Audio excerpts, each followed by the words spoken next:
this morning? God, I thank you so much for how much you love us. The vastness and grandness of your existence is so far beyond our comprehension, and yet you choose to desire intimacy with us. So God, we honor you today. Jesus, we honor you and we worship you. We ask that your presence would be here in a real way, and that it would be your words that go forth this morning. I pray that you'd be with the kids in their room, that they would experience a sense of your presence. God, we've been talking about the miraculous at our church. We're asking for the miraculous things of your Spirit to happen. Pray that people would be healed. I pray that finances would be enhanced. I pray that relationships would be restored. And I pray that people would find Jesus, and they would find hope, and they would find purpose in a very real way. In your name we pray. Amen. Amen. You may be seated. Children, you are dismissed to Kids Church, and we hope you have a great time up there. Have fun. Not too much fun, but just a little bit of fun. While they're going, check this out.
Well, good morning.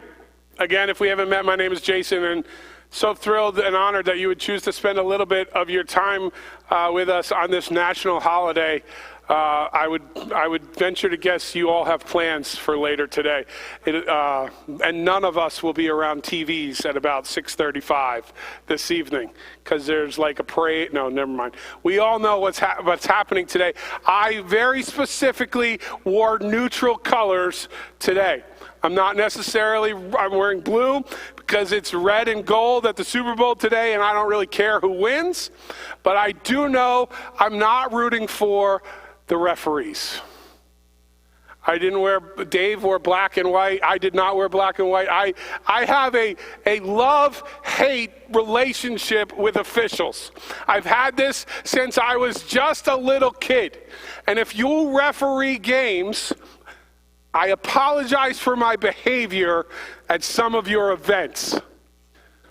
Since I was a little kid, my father will tell you that I never committed a foul on the basketball court in my life, and that every time the official called it, they were wrong.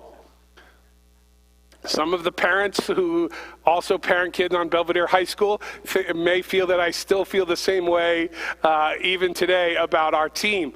But officials are human, and that drives me nuts, because I have this expectation of perfection. Anybody else have an expectation of perfection in other people's work?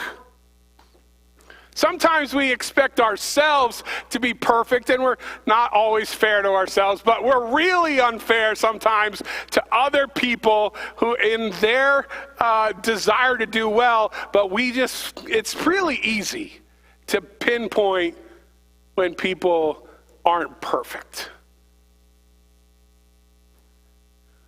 Today we're going to conclude our series. If you haven't been with us, we've been working through a short series on the Sermon on the Mount, which is in Matthew chapters 5 through 7. It's the first major discourse that Matthew speaks about from Jesus, and it's where Jesus defines what it means to be a person who is a citizen of the kingdom of heaven.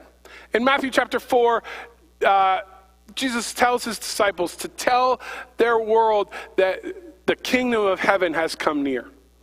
And then in Matthew chapter 5, Jesus starts to talk about what it means to be a person who lives out the values and the ethics of God's kingdom. In many ways, this is Jesus's expansion on the 10 Commandments. And there's a ton of hyperlinks in these first few chapters, or in these chapters 5 through 7 in Matthew, hyperlinks to Old Testament passages. Jesus is teaching his view on a lot of the things that were in Israel's history. And as you know, it's not a surprise, this is probably the most talked about thing in Jesus's teaching, or in in the Gospels, is the Sermon on the Mount. It's been thought about forever. Last week, I gave you some thoughts from a modern day theologian or a biblical scholar named N.T. Wright. And today we're going to go a little bit further back to a person in history. We're going to talk, I'm going to share a little bit of what Augustine thought. Now, Augustine was a guy who lived in the 300s. None of us were there. I don't care how seasoned, that's the word I like to use for people who have been around for a little longer than others. I don't care how seasoned you are, you haven't been around for 1,800 years. But for more than 1,800 years, people have been talking about the Sermon on the Mount and trying to ascertain what Jesus meant and how we can live out that ideal that Jesus presented. Jesus talks, even in the Sermon on the Mount, he even talks about perfection. And what does it mean to try to be perfect? If you're an official, that's really hard. I'll help you point it out for you. But for all of us, perfection is this standard that we try to get to sometimes, but it's elusive. We don't ever hit it.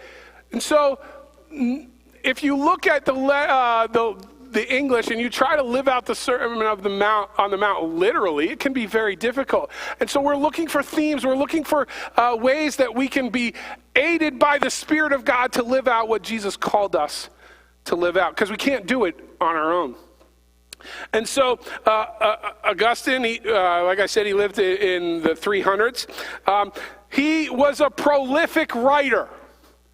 People will say that he basically wrote what is the equivalent of a 300-page book every year for like 50 years in a row. And this was at the time before computers. When I was a sophomore in high school, sophomore, junior, senior, one of those years. Maybe it was the second time I was a sophomore. No, I didn't fail sophomore year, I promise. I had to write a 12-page paper.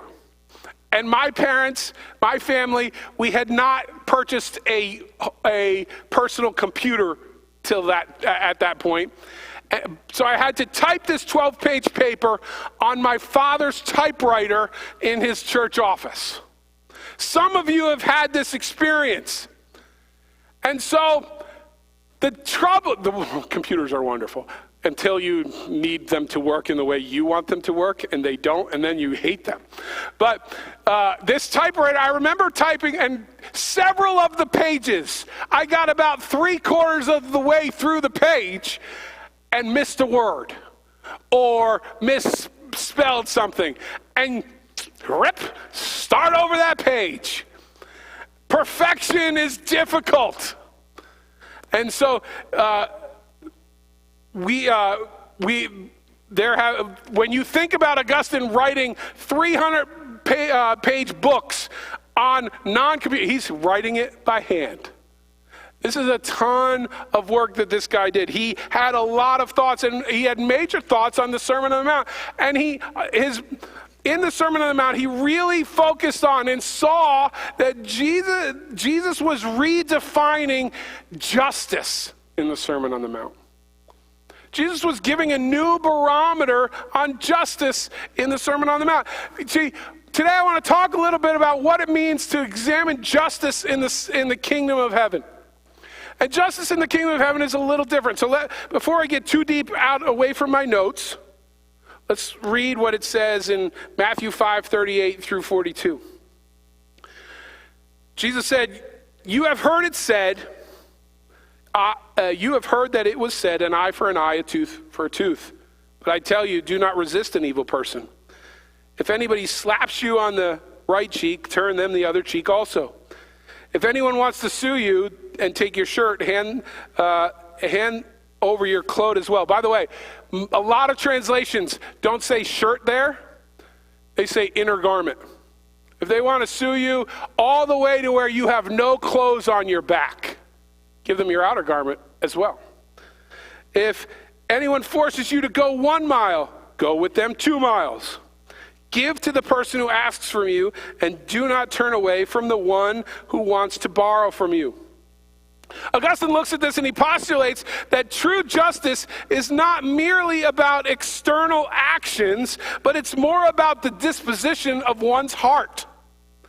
He argued that Jesus' teaching on the Sermon on the Mount call for a righteousness that springs from a pure heart and a genuine love for God and for others. And that this righteousness surpasses the legalistic righteousness of the Pharisees and it demands a radical inner renewal.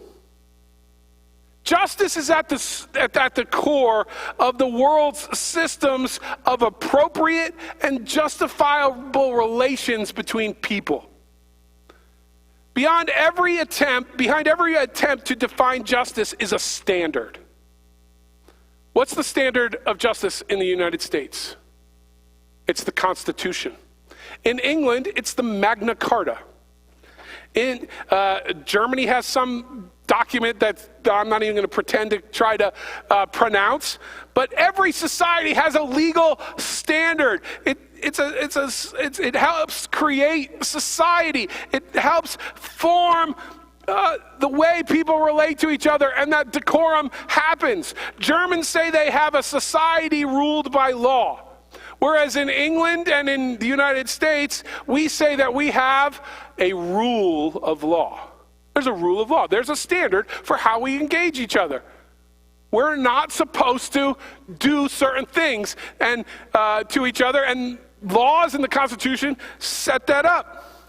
Justice is used for conditions and behaviors that conform to the standards or laws at work in a particular society. And this isn't new. Ancient Israel had a standard. It was the Torah.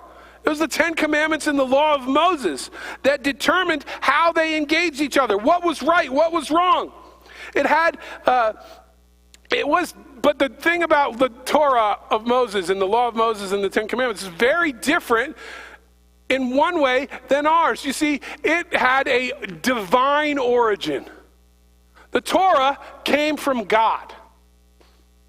Israel's sense of justice conformed to the will of God. Their civic heritage was and is found in the Torah story.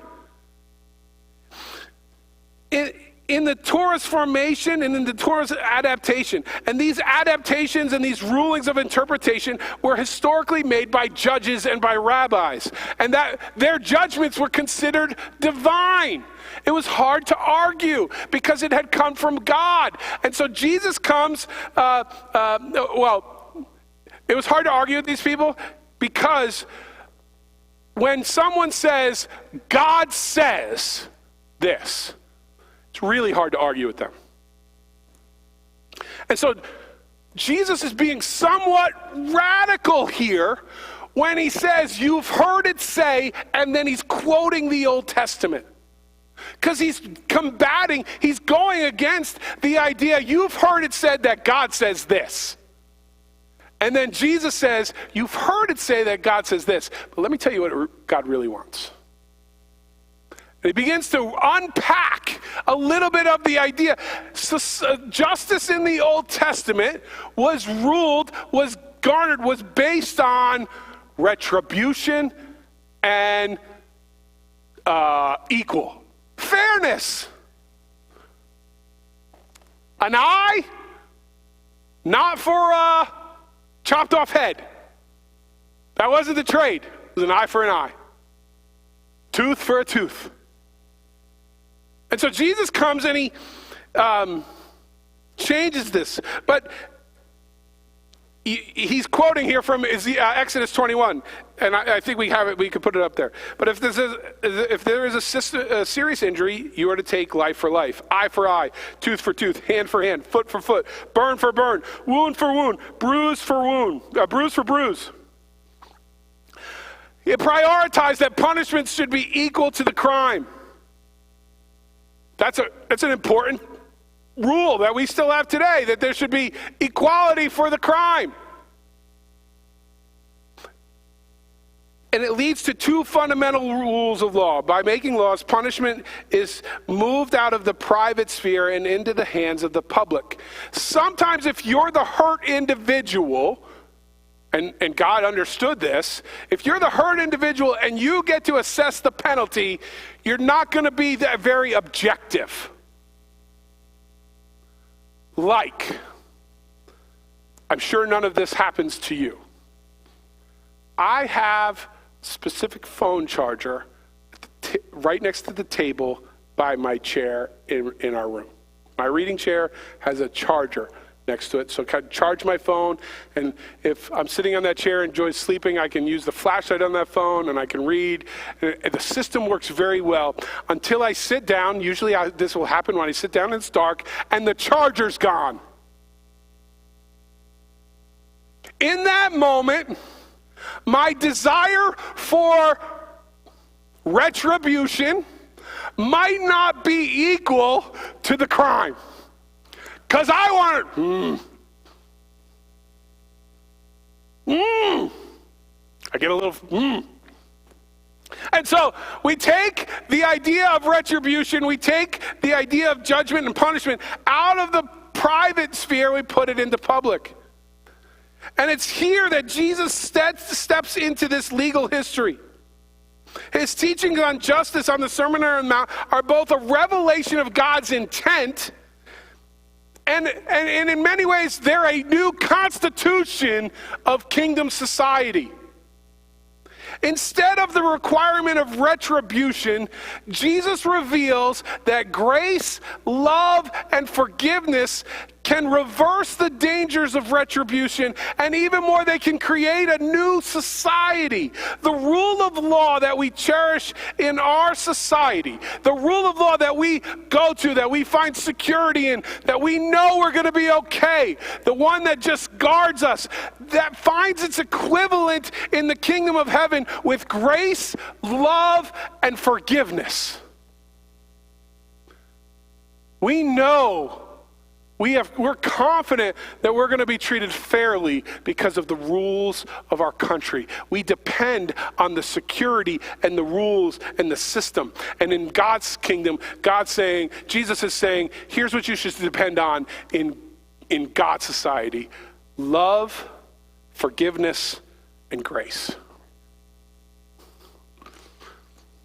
In his writings, Augustine saw these teachings of turning the other cheek, of loving one's enemies, of forgiving those who wrong us, as expressions of divine mercy and as essential aspects of living out justice according to the kingdom of heaven.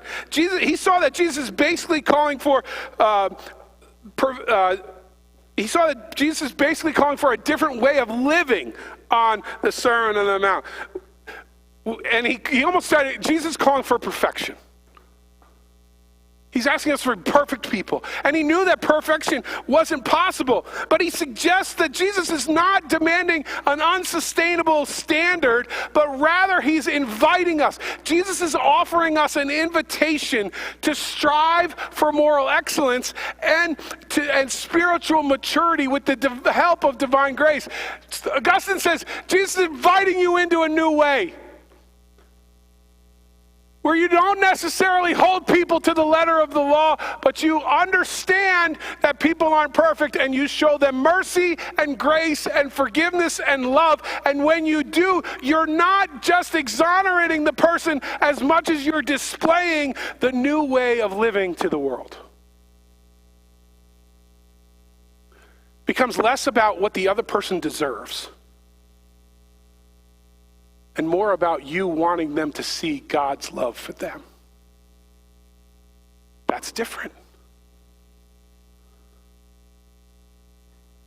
Jesus ends the parable found in Mosaic law, which is in Deuteronomy 19, and it says, show no pity. Deuteronomy 19:21 says, show no pity. When it's talking about dispensing justice. And Jesus rips that up, almost rips that out, and says he replaces it with an order to be merciful. Here's the thing. The law says show no pity. You have every right to show no pity, but choose to show mercy. He doesn't say those things that are illegal now are legal. He doesn't say abuse people. He doesn't say wrong people. He says, but what he says is, when you're wronged, choose to show a kingdom justice instead of a personal justice.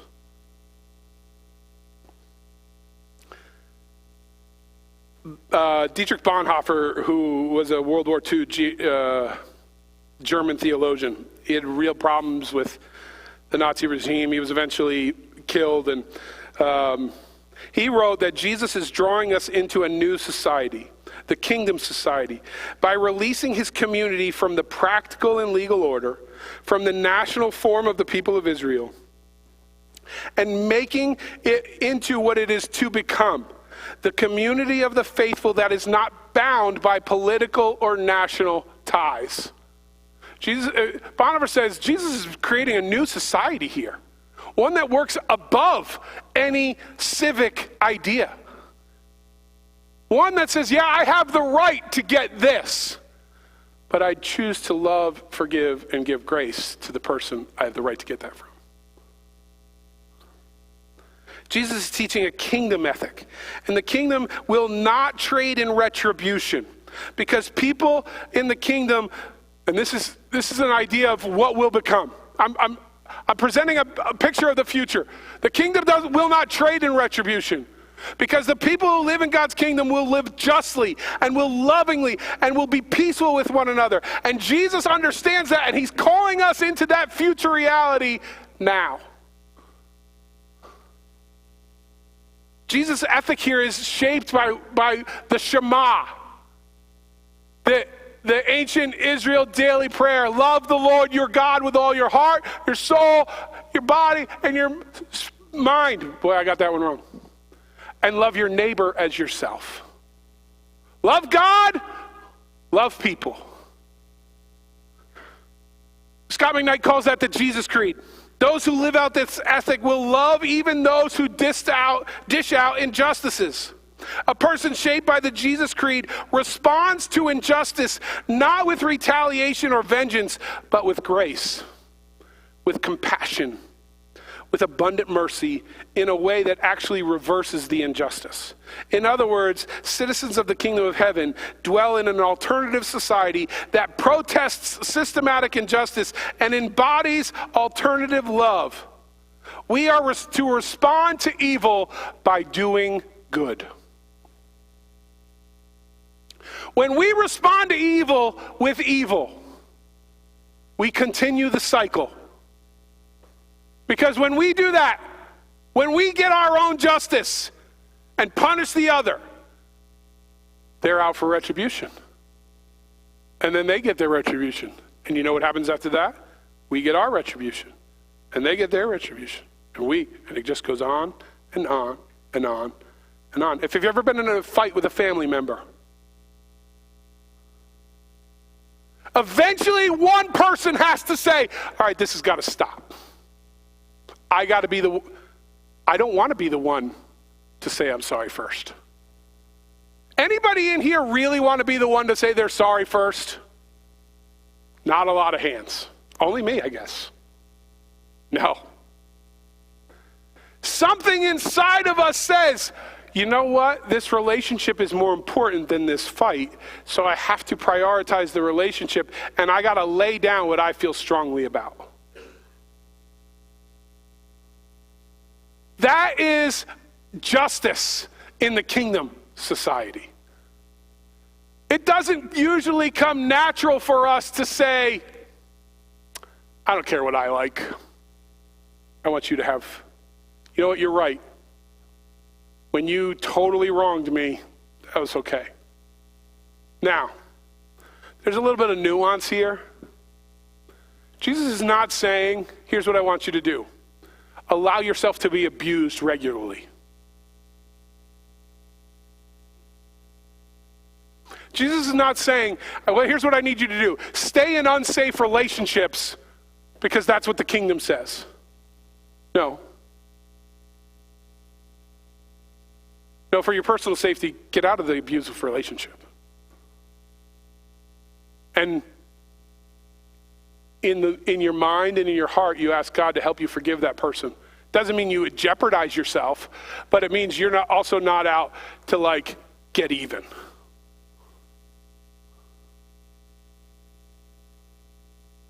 So in this passage, Jesus gives 4 transforming initiatives or behaviors, and I want to look at them before we're done today. First, Jesus says, turn the other cheek.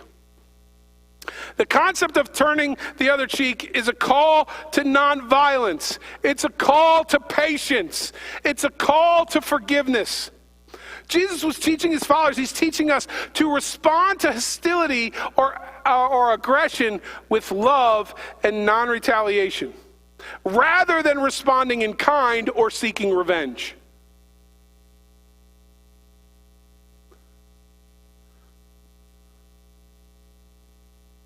That's really hard for me to come to peace with, especially as a sports fan. See, I have a sense of justice. It's the reason I struggle with referees, because I want it to be right every time. It's probably not fair. I also have an opinion of what I think is right. Also, probably not fair. But when I see someone wronged, oh boy, do I start to get fired up. In fact, I think I get more fired up if I see somebody else get wronged than most of the time, even if I get wronged myself.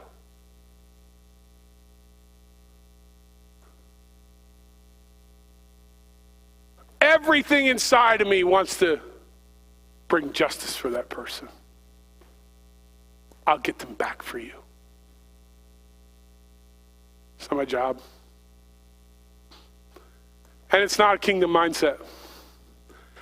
Turning the other cheek is a practical way of saying, all right, something really, really passionate happens, and you take a breath before you respond.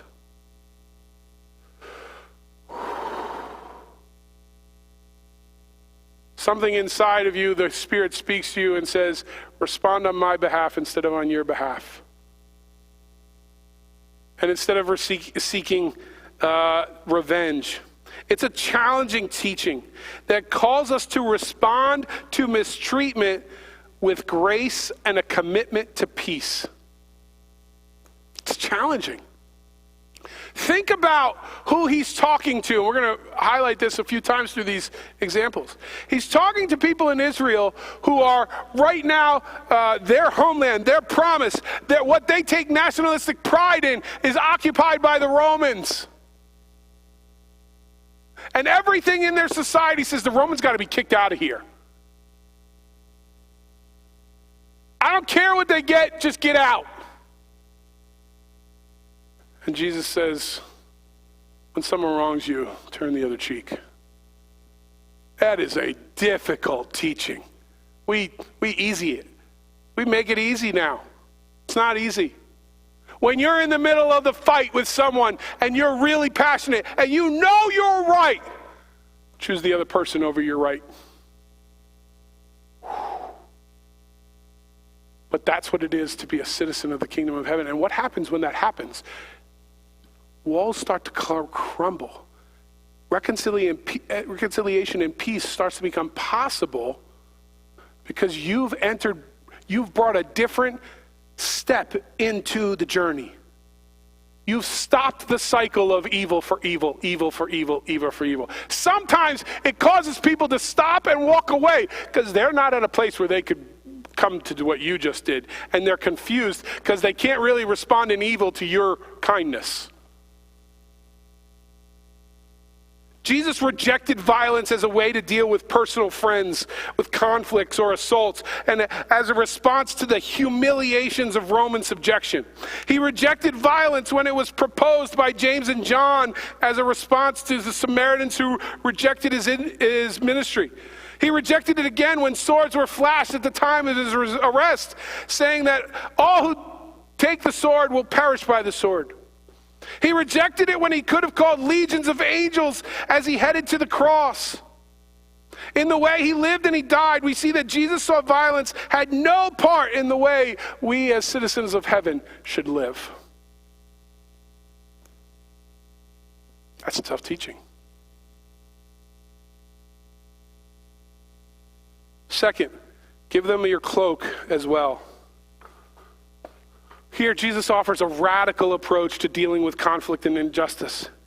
He teaches that we should not only give what is demanded, but to go even further by volunteering more than is asked. In the context of Jesus' time and culture, a person's outer garment, typically a coat or a cloak, was significant. It wasn't just a piece of clothing, but it was often their most valuable possession, especially if they were poor. By advising them to give the coat as well as the shirt or the undergarment, Jesus is suggesting this extreme form of generosity and selflessness. Can you see how that might be difficult to accept? It challenges our human tendency towards self-preservation and retaliation. It promotes a mindset of abundance and trust in God's provision, even in the face of adversity or injustice. Jesus is saying, put more trust in God's economy than you put in your own. Money's funny. We all will give up it pretty easily to trade for other things. But it's often the thing we find security in as well. So Jesus is saying, don't find your security in your own savings account, in your own possessions. Find it in God's kingdom. And when you live out God's kingdom, his provision will be there for you. By advising his followers to give willingly and generously, Jesus is emphasizing the prioritizing of relationships and reconciliation over material possessions and personal rights. The things you have and the things you feel strongly to and the things you deserve, choose people over that. I got to tell you, that's not easy to preach. I want to be a person who chooses people over possessions. I want to be the person who chooses others over my own self-security. But the things I find security in, as I see them going down, it becomes much more difficult to be generous. But it's in those moments that my commitment to the kingdom is shown. Third, go the second mile. We talked a little bit about this in youth recently. And so some of our students will recognize this story. According to Roman law, a soldier was permitted to stop anyone he passed and force them to carry his pack for 1 mile. A Roman soldier could tell anyone to carry their pack for a mile. Packs were usually about 60 to 70 pounds. As you can imagine, Jewish people at this time really resented Roman involvement. They resented Roman dominion, and they really resented Roman centurions telling them to carry their pack. And into this idea, into this rule, into this law, Jesus says, when they tell you to carry their pack, they can only make you do it for 1 mile. Go 2 miles.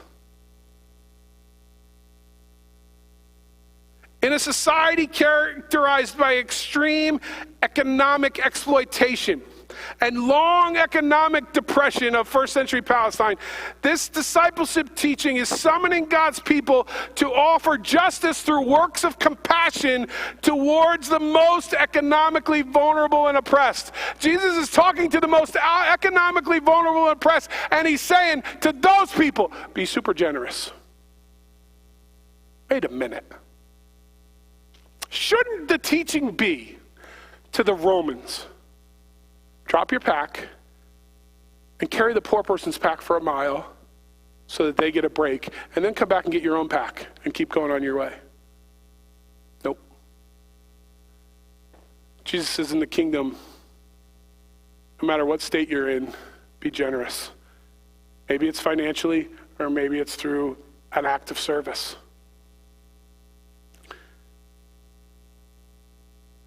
If anyone forces you to go a mile, go 2. For the second mile is called the freedom mile. The law was not designed as an attack on any physical body, but it was an attack on identity. It was designed to show people like the Jews who they belong to. I own you, so carry my stuff.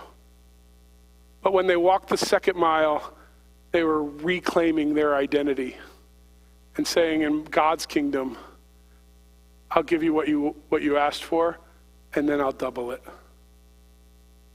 And instead of becoming an act of oppression, it becomes an act of generosity. Lastly, give to those in need. Jesus was teaching about the kind of compassion and merciful justice that delivers the poor from poverty. It restores them into community.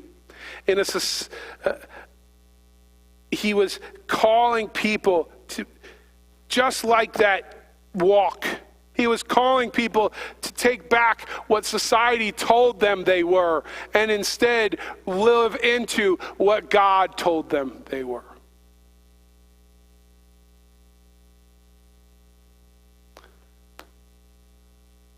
How many of us are stuck living who society thinks we are and struggle to live into what God says we are?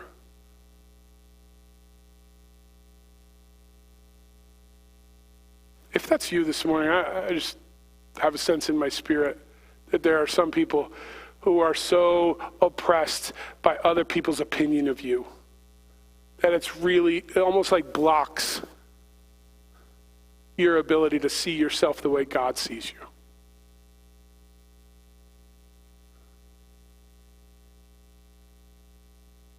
You are chosen.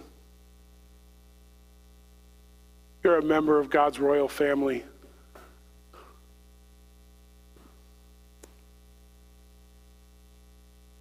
And nothing anybody says about you can take away God's love, compassion, purpose, desire, plan for you.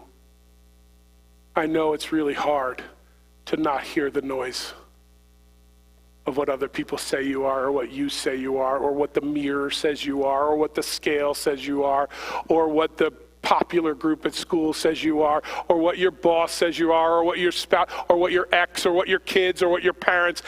There's tons of voices. You got to turn them down and turn up the one that says you are chosen, you are royal, you bear the image of God. And there's no one he'd rather be with than you. All 4 of these illustrations focus on non-retaliation. They're very specific. How often is one backhanded on the right cheek, or sued for their underwear, or forced to carry by a soldier to carry their gear? They're extreme. If one did as verse 40 advocates, one would stand naked in court. I'm uncomfortable. That's a practice that would be considered unacceptable by Jewish tradition. In fact, I can't think of a tradition that would accept that. These illustrations are a part of a series whose effect is to establish a pattern that can be extended to other circumstances. It's open-ended. The point they are making is that in the kingdom of heaven, self-interest does not rule. And even our legal rights and our legitimate expectations may have to give way to the interest of others. It's for each disciple to work out for themselves how these principles can be responsibly applied in the different personal and social circumstances we find ourselves. But the overall rule is Jesus is desiring to show the world a new way, and he's wanting to do that through us. God wants to partner with you to reveal himself to the world.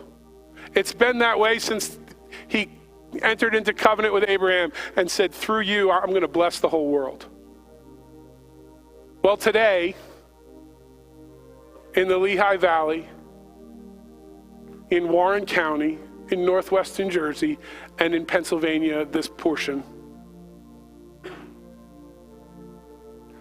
Jesus is deciding to reveal himself to the world through the people sitting in this room and sitting over at the chapel or the Methodist church or the Presbyterian church. All of us together get to reflect God into a world that's totally darkness and struggles to see him. And God's saying, in this moment, in this time, the person I need to reveal myself to the world is you. How's that for a different voice? Would you pray with me? God, I thank you so much for how much you love us. I thank you that you've called us. God, it's hard to live out this idea, your idea of justice. It's different than what we know. We've been told we have rights. We've been taught to believe that we're supposed to have what we want. God, I like having what I want, but help me to want what you want. In your name I pray, amen.